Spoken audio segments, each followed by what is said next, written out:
Salut à tous et bienvenue dans cette nouvelle vidéo. Cette vidéo a pour but de vous montrer une journée d'entraînement, donc une journée d'entraînement que je pratique le samedi en ce moment. Donc je vais la faire 3 fois avant la prochaine course, donc le Frenchman. C'est un de mes outils d'entraînement que j'utilise assez régulièrement avec pas mal de mes athlètes. Bien sûr, c'est un outil que je vais utiliser en fonction du niveau de l'athlète, du profil, de ses besoins, mais c'est quelque chose que je vais utiliser assez régulièrement dans mon système d'entraînement de manière globale. Donc la journée est simple, une séance d'intensité sur le vélo le matin et une séance d'intensité à pied l'après-midi. Donc je vais vous montrer tous les détails. Pourquoi? Parce que sur ces séances-là, il y a un objectif bien précis, il y a des intensités que je vise précises également. Je vais utiliser plusieurs indicateurs pour gérer mes séances et donc l'idée c'est de vous expliquer tout ça, tout vous montrer. Et donc pas forcément, bien sûr vous l'avez compris, le but de mes vidéos n'est pas de montrer ce que je fais en tant qu'athlète, voilà, pour me mettre en avant d'athlète puisque je suis simplement amateur. L'idée, c'est plutôt de montrer, de faire du contenu éducatif, de montrer ma façon de travailler, quels sont mes raisonnements autour de l'entraînement, comment j'entraîne, quels sont mes outils. Et pour ça, montrer les entraînements que je réalise, c'est un bon moyen pour moi de venir expliquer en fait tout ce que je fais, pourquoi je le fais et de donner des détails. Donc voilà. Mais tout ça, ça fait partie des outils de coaching que moi je vais utiliser également pour les athlètes que j'entraîne. Mais comme je disais, chaque outil est utilisé en fonction du niveau de l'athlète, de ses besoins et de son profil. Voilà. Donc d'ailleurs là on est le lundi, la vidéo, les entraînements ont été tournés le samedi précédent. Donc ce week-end il y avait deux athlètes professionnels avec qui je travaille qui couraient. Donc il y avait Dylan Magnin qui courait sur l'Ironman de Lanzarote, qui l'a gagné, qui valide un gros objectif voilà, qui était fixé. Et donc bon, un Ironman, même si on arrive avec toutes les capacités nécessaires pour gagner, le gagner c'est toujours une autre histoire. Et bon là il l'a fait avec une super course devant du début à la fin, un marathon en 2,39. Donc vraiment excellent. Et donc le lendemain, le dimanche, il y avait Nathan Gerber qui courait sur le 70.3 de Aix-en-Provence, donc une Pro Series, donc avec des niveaux, je ne sais pas si les gens s'en rendent compte, mais le niveau il est juste fou hein, sur ces courses-là. Et donc là, il fait une excellente course en faisant 9e, donc avec le deuxième temps vélo du jour, et il prend sa qualification au championnat du monde. Donc un week-end excellent. Et donc dans un premier temps, je vais vous prendre sur mon ordinateur pour vous expliquer deux, trois choses au sujet des séances. Et puis ensuite, on ira sur les séances, on débriefera les séances. Et donc pour que je puisse vous expliquer un petit peu voilà, tous les détails. Et c'est vraiment le but de cette vidéo, c'est de faire du contenu purement, voilà, enfin principalement éducatif. Donner des informations, essayer de partager un peu de connaissances et de mon raisonnement autour de l'entraînement. Donc voilà, allez, c'est parti. Ok, donc avant de vous montrer les séances, j'ai juste un petit peu de théorie pour donner du contexte à ces séances, pour expliquer quelles sont les intensités de travail et quel est le but, enfin, quelle est cette cible d'intensité que je vais rechercher lors des séances. Donc pour ça, c'est simple. Donc là, ça va être deux séances qui vont être réalisées dans le domaine heavy. Donc domaine heavy, ça va être le domaine qui se situe entre les deux seuils, donc entre le seuil 1 et le seuil 2 ou l'intensité critique plutôt. Donc l'objectif, c'est de faire deux séances où on passe du temps dans ce domaine heavy. Alors plutôt en haut du domaine. Donc pour expliquer un petit peu ce domaine heavy, alors c'est assez simple, il est délimité par le seuil 1, donc le haut de la basse intensité, ok, puis par l'intensité critique. Le seuil 2 va être inférieur à l'intensité critique. Pour donner une idée, l'intensité critique, donc là je parle en cyclisme, l'intensité critique, ça va être une intensité qu'on peut maintenir 30 à 40 minutes. Donc je vous ai donné mes exemples pour donner un peu de contexte pour expliquer. Donc moi par exemple, mon record sur 20 minutes, il est entre 390 et 400 watts. Et donc mon dernier test d'intensité critique à vélo, il remonte à un moment, mais il est similaire aujourd'hui, j'ai pas beaucoup progressé sur cette intensité critique-là.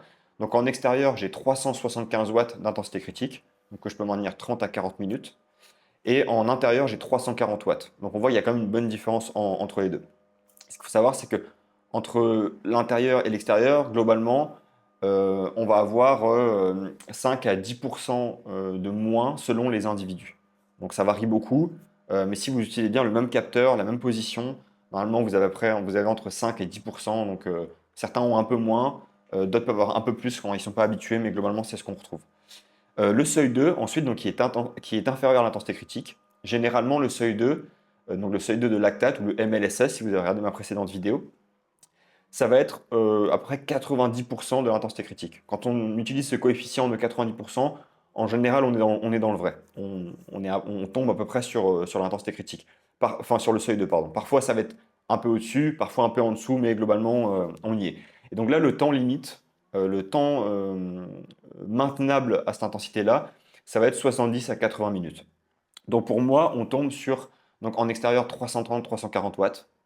Parfois même un peu moins dans les mauvais jours, hein, ça peut arriver. Plus, j'ai jamais eu plus. Et en intérieur, on va être sur 300-305 watts. Donc le seuil 2, pour moi, il va se situer donc en intérieur à 300-305 watts. Donc on voit bien que le seuil 2, il est bien inférieur à plein d'autres facteurs qu'on peut utiliser, que le facteur FTP ou que l'indicateur FTP, pardon, ou d'autres choses. C'est-à-dire que on passe d'un CP20 où je suis capable de faire 390 à 400 watts à un seuil 2 en intérieur à 300 watts. Donc c'est pour ça qu'il est vraiment nécessaire de bien évaluer ces zones en fonction du contexte et être juste dans ces zones. Parce qu'on voit qu'il y a beaucoup de facteurs qui viennent impacter nos zones. Et donc à la fin du jeu, pour avoir les bonnes zones, on est vraiment obligé de prendre tout ce contexte, cet environnement en considération. Si j'utilise mon seuil de extérieur pour planifier des séances en intérieur, croyez-moi que je vais aller au carton tout de suite. Ou alors je vais m'entraîner beaucoup trop fort. Enfin, je ne serai pas du tout dans l'objectif recherché.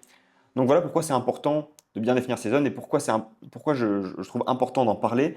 Parce qu'aujourd'hui, on voit partout sur Strava, sur les réseaux sociaux, des athlètes qui ont des seuils 1 à 300 watts, mais en fait, je pense que beaucoup de gens ne se rendent pas compte. Un seuil 1 à 300 watts, enfin, pour un athlète qui fait autour de 70 kilos, c'est monstrueux. C'est-à-dire que vraiment, c'est important de bien redéfinir ces zones. Le seuil 1, voilà, ça reste du haut de basse intensité, donc quand il est bien défini, c'est pas une intensité très élevée. Pour moi, en extérieur, ça va être 270, 280. En intérieur, ça va être 255, 265. Voilà, donc il faut vraiment bien définir tout ça. Pour vous donner un exemple, euh, j'avais vu récemment une vidéo de Casper Storm. Et lui, par exemple, son seuil 2 en intérieur sur Home Trainer, c'est 330-335 watts. Donc quand on voit aujourd'hui sur les réseaux, enfin ça me fait rire, mais beaucoup d'athlètes qui ont des seuils 2, des seuils 1 à 300 watts, des seuils 2 à 350 et tout. Bon, voilà, Casper Storm, deuxième sur le 70.3 Aix-en-Provence, une Pro Series Weekend. Il a gagné une WTCS. Bon, voilà, je pense que c'est important de faire du contenu sur ces zones-là, sur la compréhension des zones et des intensités. Parfois, vaut mieux ne pas utiliser les termes seuil et se référer juste à des zones et à un facteur, un seul facteur, hein, même, j'ai envie de dire, même PMA. Vaut mieux utiliser un facteur PMA et des pourcentages de PMA que des seuils qui sont totalement mal évalués ou complètement surestimés, quoi. Donc voilà. Bref, le but de mon contenu, c'est aussi ça, c'est d'expliquer un peu où se situent les domaines, les zones, etc. Et voilà, ça permet, je pense, permet de faire avancer les choses, et puis c'est quelque chose que je trouve intéressant. Donc voilà. Donc maintenant, on part donc sur ma première séance. Allez, donc c'est parti pour la première séance du jour. Donc là, ça va être une séance donc sur le home trainer. Je la fais sur le home trainer parce que je veux pouvoir vraiment parfaitement maîtriser mon environnement. C'est une séance qui est assez exigeante et je veux faire en sorte qu'elle soit parfaitement réalisée. Donc je préfère pour celle-ci utiliser le home trainer. Sur tout le bloc précédent, j'ai pas du tout été sur le home trainer. J'ai privilégié le volume en extérieur et les séances un peu variées, que ce soit sur le plat ou en côte. Mais là, je veux vraiment avoir quelque chose de très spécifique déjà au Frenchman, qui est vraiment tout plat, donc tout le temps en position aéro. Ça, c'est important à travailler. Donc voilà pourquoi je le fais sur home trainer. Donc là, la séance, ça va être 7 à 8 fois 10 minutes, donc en haut du domaine heavy, donc juste sous le seuil 2. Donc sur le home trainer, pour moi, ça va correspondre à 295-305 watts. Et l'équivalent sur route, ça va être à peu près 315-330 watts. Donc voilà. Et là, après, pour contrôler cette séance, j'ai plusieurs indicateurs pour faire en sorte qu'elle soit bien réalisée. Le premier indicateur, ça va être donc le RPE. L'idée, c'est de terminer autour de 7,5. Voilà, pas forcément plus haut. J'ai un indicateur de fréquence cardiaque. Je sais que je dois dériver progressivement et rester dans la plage 165-170, qui correspond à ma plage dans laquelle je vais rester à peu près sous le seuil 2. Et ensuite, une valeur de puissance qui est souvent associée à cette fréquence cardiaque, où je m'y retrouve après toujours, qui est donc de 295 à 305 watts. Là, je ne fais pas de contrôle lactate parce que j'en ai fait plusieurs déjà les semaines précédentes. Donc je sais où sont mes zones, j'ai pas besoin de vérifier à chaque fois, c'est pas forcément nécessaire. Je sais où mes zones se situent, donc j'arrive à m'adapter avec mon RPE et ma FC Et en fait, si je prends une prise lactate, je peux presque deviner quelle valeur je vais voir afficher, donc j'ai pas besoin de le faire systématiquement. Donc voilà, donc c'est parti pour cette première séance qui est exigeante, mais pas tellement en termes d'intensité, plutôt en termes de fatigue accumulée. C'est-à-dire que l'intensité n'est pas très haute, mais forcément, quand on cumule 70 à 80 minutes en haut du domaine heavy, ben à la fin, ça commence à créer une forme de fatigue, mais une forme de fatigue qu'on va retrouver également sur les formats triathlon longue distance. Donc voilà, allez, c'est parti, et on fera le débrief juste après avec tous les chiffres.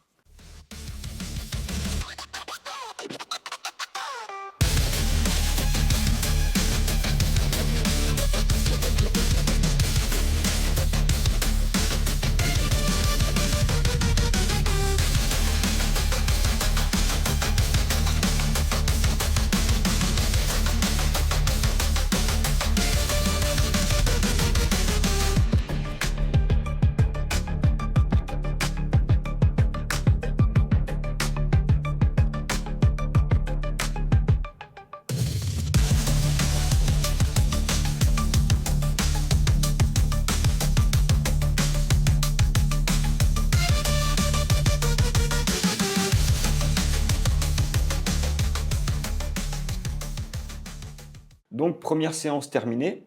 Donc, la séance était donc 7 fois 10 minutes. J'avais prévu 7 à 8 fois 10 minutes. J'étais pas dans un super jour, donc je suis resté sur 7. Donc, l'intensité cible, voilà, comme je l'ai expliqué auparavant, c'est le haut du domaine heavy. Donc, on commence sous le seuil 2 et on va jusqu'au seuil 2. Alors, soit en manipulant les puissances, ou bien simplement avec la dérive physiologique. C'est-à-dire que, par exemple, euh, là, sur cette séance-là, je suis resté à 298 watts de moyenne. J'ai pas eu besoin de monter l'intensité, simplement parce que déjà, j'étais pas dans un super jour et que naturellement, en fait, j'ai dérivé. Donc, mon état physiologique a dérivé. C'est ce qu'on appelle la composante lente de VO2 max. Pour l'expliquer de manière simple, l'organisme fatigue, les fibres musculaires fatiguent, on perd en efficience. Et donc, pour une même puissance, l'état physiologique devient de plus en plus élevé. Donc là, j'ai pas eu besoin de monter l'intensité parce que j'étais voilà, pas dans un super jour. Donc, je suis resté à 298 watts. Des fois, je peux commencer à 290 et puis finir à 310. Aujourd'hui, ce n'était pas le cas, mais c'est normal. Donc, quand on voit le premier intervalle, je termine avec un pic à 165 BPM, donc 85% de FC max. Et le dernier, 170 BPM et 88% de FC max. Et je sais qu'en termes de lactatémie, quand j'atteins ce 88%, parfois 90% de FC max, sur le vélo, j'ai atteint mon seuil 2. Donc j'ai aussi régulé avec ça. Donc j'ai régulé avec le cardio. Ensuite, j'ai régulé avec le RPE. J'ai bien terminé RPE 7,5. Alors c'est une séance qui reste usante, même si l'intensité n'est pas très élevée. Donc 7,5, c'est pas vraiment pour l'intensité, mais plus pour l'usure. Il y a quand même 70 minutes de travail. Et c'est donc relativement long. Et donc voilà, donc 298 watts de moyenne. Et pour le protocole d'échauffement, alors on ne comprend pas ici, mais je vais vous l'expliquer. En gros, je fais 20 minutes progressif. Je commence à 100 watts, vraiment très bas, et je monte jusqu'au seuil 1, donc 260, 265. Ensuite, généralement, je prends 1 minute 30 vraiment très souple. Quand j'ai pas des très bonnes jambes, je fais 2 fois 30 secondes à très haute fréquence, donc à 130 RPM, des fois un peu au-dessus.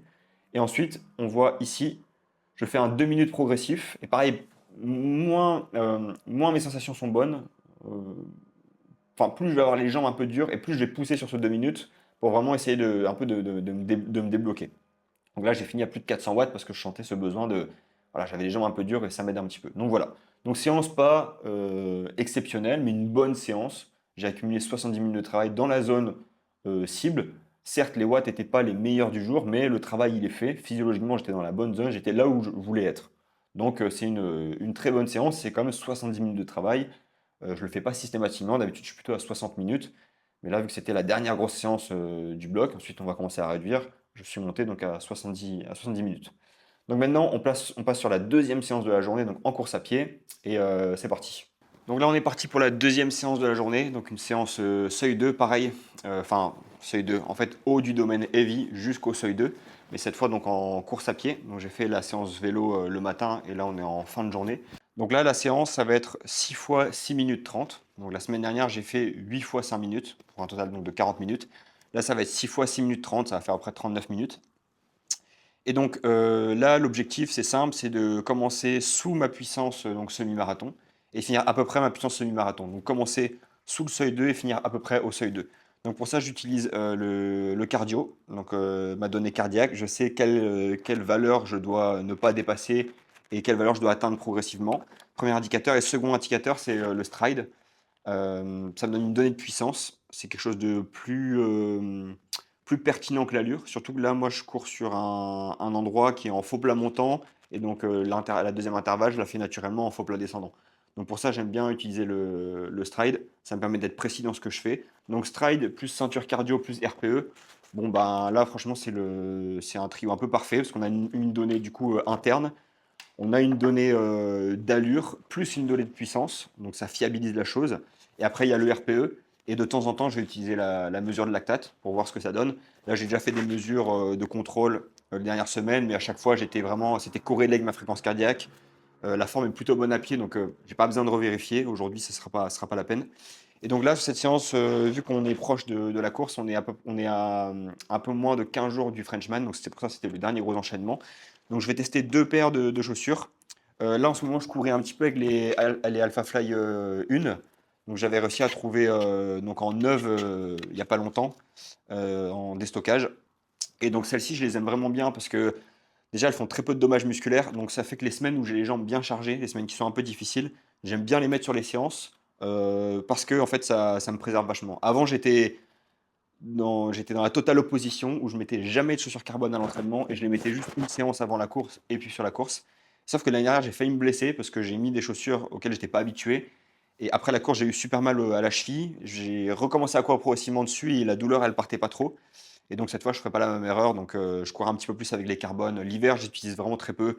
Et quand la saison arrive, je les mets un petit peu plus. Et ça m'aide à préserver un peu aussi, à me préserver un petit peu musculairement. Donc la deuxième paire que je vais essayer, c'est ma paire habituelle, c'est les ASICS Metaspeed Sky que j'aime bien aussi. Mais là, c'est plus pour les comparer parce que j'ai de très bonnes sensations avec les deux. Là, c'est plus pour voir ce que ça donne donc, entre les deux. Donc voilà.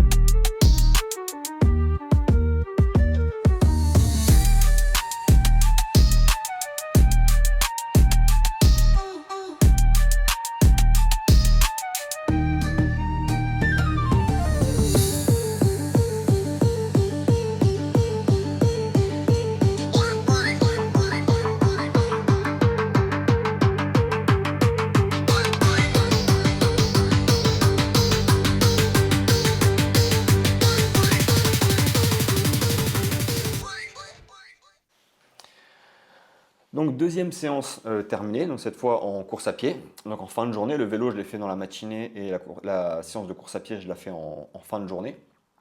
Donc forcément il y a un petit peu de fatigue. C'est pas de la fatigue très prononcée puisque c'est des intensités très contrôlées. Mais quand même, voilà, il y a quand même 70 minutes de travail le matin. C'est pas de la très haute intensité, mais ça laisse quand même des marques. Il y a quand même une forme d'usure. Donc là, c'était 6 fois 6 minutes 30. Donc pour le contexte, la semaine dernière, j'avais fait 8 fois 5 minutes. Donc ça me faisait 40 minutes de travail. Là, je voulais faire 6 intervalles pour à peu près 40 minutes. Donc j'ai fait 6 fois 6 minutes 30. Ça fait 39 minutes de travail. Voilà, c'est très bien. Et donc je l'avais pas dit, mais pour la séance de vélo, donc là, ce matin, j'ai fait 7 fois 10 minutes. Mais la semaine passée, j'avais fait 8 fois 8 minutes. Donc c'est un peu une évolution à chaque fois. Chaque cycle, en fait, a un peu un objectif. Donc là, 6 fois 6 minutes 30, récup 1 minute 30. La récup est passive. Il faut vraiment bien récupérer, bien faire descendre les différentes valeurs physiologiques, bien récupérer et enchaîner plus facilement les intervalles. Donc l'échauffement, c'est vraiment à très basse intensité. Moi, je m'échauffe souvent très cool. Là, j'ai dû courir à 5,20. Et ensuite, j'ai fait 1 minute 30 progressive pour monter en intensité et me préparer donc, à la séance. Donc là, comme je disais dans la vidéo, j'ai fait donc 4 intervalles avec les Alpha Fly 1 et 2 intervalles avec les Metaspeed pour un peu les comparer. Donc moi j'utilise le stride comme je disais pour avoir ma puissance et là ça tombe bien parce que là où je m'entraîne, bah, vous le voyez sur le graphique, le premier intervalle est en montée et le second est en descente. Alors bien sûr sur le graphique ça exagère cet effet de montée, hein. Là on dirait que je grimpe une montagne mais dans la réalité en gros sur l'allée je crois qu'il y a sur le 6 minutes 30 allée il y a 18 mètres de dénivelé et donc bah, l'inverse au retour. Donc ça me fait des intervalles qui étaient faits entre 3,35 quand je montais et 3,20 ou moins quand je descendais. Et en vitesse ajustée, ça me fait une moyenne de 3,25 au kilomètre. Mais si j'avais réalisé cette séance à cette puissance-là sur du plat, ça m'aurait plutôt donné 3,22 voire 3,20. Voilà, par habitude, je sais ce que ça donne à peu près. Donc premier intervalle, on voit que je vais toucher 165 BPM, donc 85% d'FC max. J'ai la même FC max à vélo et en course à pied. Et sur le dernier, 170 et 88. Alors, d'habitude, enfin en état de fraîcheur, je vais aller pousser jusqu'à 92% de FC max. Mais là, vu que j'ai quand même de la fatigue du bloc et de la séance du matin, la FC elle monte un petit peu moins. Donc, j'utilise ce facteur FC pour me guider dans l'entraînement, mais je sais aussi qu'elle monte un peu moins, donc je vais chercher un peu plus bas que d'habitude. Je prends en considération le fait qu'il y a de la fatigue, et donc là en RPE, je termine pareil, 7,5, donc une très bonne séance. Donc là, ça reste 40 minutes de travail sous le seuil 2 vers le seuil 2, donc c'est une très bonne séance. J'ai pas eu l'habitude dans mes années précédentes de faire des séances de 40 minutes comme ça. Et là, en ce moment, elle passe super bien. Ça fait 3 semaines que je fais 40 minutes de 2 semaines pardon, que je fais 40 minutes de travail, ça passe vraiment très bien. Surtout, enfin, le fait de mettre des chaussures carbone, ce que je fais pas tout le temps, ça aide parce que bon il y a quand même une espèce de gain en économie et des dommages musculaires qui semblent quand même moins importants. Donc la séance passe mieux. Donc au total, sur la journée, ça me fait 1h49 donc, en haut du domaine heavy. Donc au-dessus de l'intensité 70,3. Donc ça fait une très bonne séance, un très bon stress. Et donc l'objectif de cette journée-là, de 1, c'est de faire du spécifique. Alors même si on est au-dessus de l'intensité 70,3, on n'est pas beaucoup plus haut. C'est-à-dire on est quelques pourcents au-dessus. Par exemple, pour donner une idée, ici mes intervalles étaient réalisés à 387 watts de moyenne. Sur 70,3, généralement je cours à 360 et là j'aimerais bien cibler 365. Donc on voit qu'on n'est pas beaucoup plus haut. Ok. Et sur le vélo, voilà, on est à 398 watts de moyenne, ce qui est ma puissance 70,3. Mais la différence, c'est que là, la séance est faite en intérieur. Donc en réalité, ça vaut plutôt un 325, 335 en extérieur. Et donc l'intensité est légèrement supérieure au 70,3. Donc ça me permet d'avoir 1h49 en haut du domaine heavy, mais spécifique 70,3 puisqu'on n'est pas beaucoup plus haut. Donc ça reste un effort voilà, dans le même domaine, c'est relativement spécifique. Donc premier objectif, c'est ça, c'est la spécificité. Le second objectif, et c'est la raison pour laquelle cette séance-là, elle est vraiment au cœur de mon système d'entraînement et que je les réalise de manière, enfin je les réalise à l'année, hein, c'est pas juste une séance avant les 70,3, c'est annuel, c'est vraiment un de mes outils, un de mes gros outils d'entraînement, c'est de construire la capacité. Donc capacité, ça veut tout et rien dire, mais ce que j'entends par là, c'est que ça permet de construire la résistance à la fatigue, d'aller recruter des fibres intermédiaires par l'accumulation de temps de travail. Les fibres intermédiaires, donc on a les fibres lentes, intermédiaires et rapides, et les intermédiaires, on peut les rendre plus endurantes. Voilà. Donc ça permet d'aller chercher ces fibres-là, d'aller créer la résistance à la fatigue, de s'exposer à un stress proche de la course et une accumulation de travail assez importante. Donc pour construire la capacité, notamment pour les efforts longs, quand j'entends long, c'est 1 heure et plus, ou même pour les efforts inférieurs, c'est super important. Et ben, c'est des séances qui sont très bien, à la fois parce qu'on va travailler à des intensités relativement élevées, à des vitesses et des puissances relativement élevées. On va créer du bon stress, des bonnes adaptations qui probablement ont peu de rétro-inhibition. Ça veut dire qu'on peut le faire un peu toute l'année et continuer à en tirer des bénéfices, un peu comme la basse intensité. Et on a un très bon ratio stress-récupération. Donc pour ceux qui ont vu ma vidéo précédente sur Christian Blumenfeld, son entraînement, c'est un peu au cœur de leur entraînement aussi, et je l'ai un peu plus expliqué dans cette vidéo-là. Mais ça permet de faire des séances qui créent un bon stress, un stress relativement important. On accumule quand même pas mal de temps de travail, mais elles ne sont pas trop difficiles, elles permettent de bien récupérer. Je vous donne un exemple, mais si on fait cette même séance-là, mais en poussant plus fort, en allant jusqu'à l'intensité critique, on est peut-être 10% au-dessus en termes d'intensité, mais en termes de stress et de récupération derrière, c'est pas du tout pareil. C'est-à-dire que là, c'est une séance qu'on peut réaliser toutes les semaines, enfin que moi je réalise quasiment toutes les semaines, qui me permet d'enchaîner, c'est-à-dire qu'elle ne me marque pas trop. Le lendemain, je peux faire ma sortie longue à vélo, il n'y a pas de souci. On récupère bien, bref, c'est un très bon ratio. Et certes, si on allait à des intensités plus élevées, on pourrait créer plus de stress, peut-être plus peut-être plus d'adaptation, mais on ne pourrait pas la répéter toutes les semaines. Du moins, elle serait trop difficile, donc à la fin du jeu, on ne serait pas forcément gagnant.